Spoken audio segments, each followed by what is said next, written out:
अध्यक्ष जी, किसी भी देश की विदेश नीति अपने में कोई स्वतंत्र नीति नहीं होती है, वरन वह किसी देश की आंतरिक नीति को स्पष्ट करती है। उदाहरण के लिए हम अमेरिका को ले सकते हैं। उसने अपने यहाँ अधिक अन्न पैदा किया और जब उसके पास अनाज फालतू बच गया तब वह अपने बकाया अनाज की बिक्री के लिए ऐसे देशों को तलाश करने लगा जो उधार पर माल ले सकते हैं। किंतु हमारी आंतरिक नीति ने यह तय किया कि खर्चीले ढंग से सरकार चलाएंगे और स्वदेशी मुद्रा की कोई राशि हमारे पास नहीं बचेगी। हमने कर भी लगा दिए और मुद्रा प्रसार भी कर दिया। कुछ संकट पड़ने के बाद इस बात की आवश्यकता को नहीं समझा कि उस पैसे का कहीं अन्यत्र उपयोग कर सकें। श्रीमान, मुझे माननीय प्रधानमंत्री जी के इस कथन पर दुख होता है कि दुनिया के अमीर और गरीब देशों का अंतर लगातार बढ़ता जा रहा है।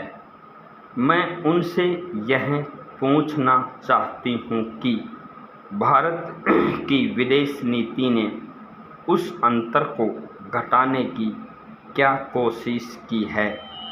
क्या भारत सरकार ने कभी दुनिया की पंचायत में यह कहने की हिम्मत की है कि बालिग मताधिकार के आधार पर यूएनओ का चुनाव होकर एक संसद बनाई जाए?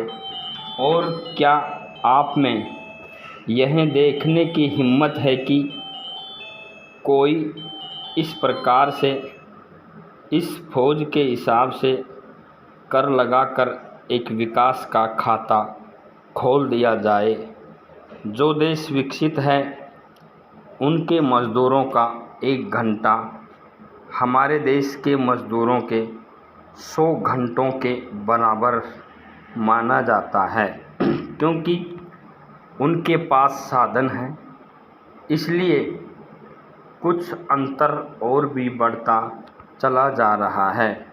किसी देश के अंदर आंतरिक नीति में अमीरी और गरीबी का अंतर बढ़ता चला जा रहा हो और वह दुनिया के देशों में विद्यमान अमीरी और गरीबी के इस अभिशाप को समाप्त करेगा, यह समझ से आने वाली बात नहीं है। अब मैं आपका ध्यान एक और बात की ओर दिलाना चाहता हूँ। क्या जर्मनी को मान्यता देते हमें परेशानी होती है, इसलिए कि शायद पश्चिमी जर्मनी को बुरा लगे? लेकिन पश्चिमी जर्मनी ने तो अपनी रक्षा का भार दूसरों पर छोड़ दिया है। उसने अपनी पूरी शक्ति इस बात पर लगा दी है कि अधिक से अधिक उत्पादन किया जाए। आपने जो समय दिया उसके लिए मैं आभार प्रदर्शन करता हूँ और आपका धन्यवाद करता हूँ।